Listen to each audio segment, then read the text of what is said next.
Hey, what's going on everybody? I'm your host, Cameron, and today we're going to be doing a click team tutorial. Hey, what's going on everybody? I'm your host, Cameron, and today we're going to... Here we go. Hey, what's going on everybody? I am your host, Cameron. Right click on it again. Animation, change. Hey, what's going on everybody? I'm your host, Cameron, and today we are going to be doing another part of our Click Team tutorial series of how to make a 5 Minutes at Freddy's fan game. And in today's episode, we are going to be discussing how to do animatronic AI. So we're going to be making a very basic Bonnie and Chica AI from 5. Right click on it again. Animation, change.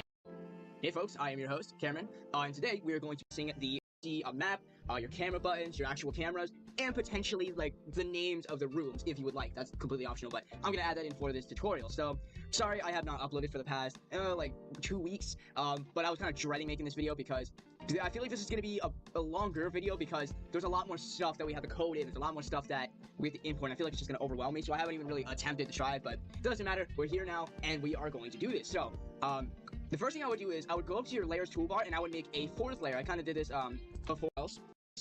I'm gonna do this first. I did do so. I'll show ABC, not on color. Half where you're done. Insert all the camera copied, frame added, boom. Backwards or forward one, because if you go to back, it automatically sends that object to as the first object in layer 4. And if you go to bring the front, then it'll be the first. No, it's gonna be the last object inserted on the 4th frame. Makes sense?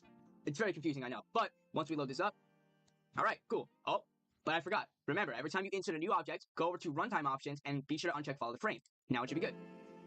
Nice. All right, now we're gonna really quickly, we're gonna go over to the event editor. No, we're not actually. I'm lying. We're going to right click, insert, go over to counter, okay, and we're gonna title this camera animation counter. Or no, camera animation trigger. I like that better. Cool. So now that we have that done, we're gonna go over to event editor. We're going to insert a new group of events. If you're following along with me exactly, it should be 45. Right click on that, insert a group of events, and we're gonna title this camera animation. Good. Now we want to go over to new condition. Where's it? Storyboard controls, start frame. Go over to the camera animation trigger. Right click, set counter to 0. And we want to go over to our actual camera animation monitor, which mine is just an active object. I don't know why, but it says it up there, camera monitor animation. Right click, animation, change, animation sequence to cam down? No. Just right click on it and just go animation stop. We don't have to change it to nothing. Then right click on it again and go over to visibility, visible. So now it shouldn't be there. Good. It's not there no more. Cool. Okay, next we want to do is we want to go over to new condition, the mouse and keyboard, the mouse, user clicks on an object with any button you want, go over to the camera toggle, okay, and we want to go over to the user clicks, right click, insert, go over to the camera animation trigger, compare the count to your value, 0, then in this line of code we want to go over to the timer, right click, fire event after give a delay, we'll say this is going to be 300 per second, and that is going to be camera animation up. Or you can just say like cam up timer to trigger cam up. We click this, boom, camera comes in, and the line code is timer on camera start visibility make object. Now we have a functioning camera system, right? Yep, we can lift it up and we can lift it down. But as you can see, the camera animation doesn't go down because we didn't make animation stop. So let's do that real quick. So we're gonna go over to new condition. Where is it? Camera monitor animation. Animation has an animation finished. Cam up. Okay, there we go. Then we want to actually go over to the camera monitor animation. Right click, animation, stop.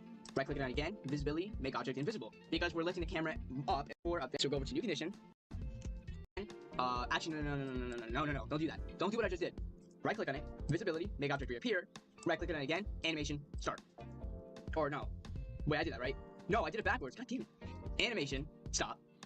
Right click, visibility, invisible. Right. Did it? Yeah, see, I knew what I was talking about. Oh my god. Yeah, sorry for that, but you just gotta make the stop animation for both of these. And as you can see, we have a perfectly functioning camera system. Cool. Awesome. So, that's all cool and dandy. We want to go over to new condition. Go over to the camera animation trigger. Compare the counter to a value, 1. Go over to new condition. Go over to camera animation counter. Compare the counter to a value, 0. Cool. So we have that up. We'll code some stuff in there eventually, but for now, we want to go back over to our frame editor and actually insert our stuff for the camera. So what we're going to insert first is the actual camera. So we're going to go right click, insert object.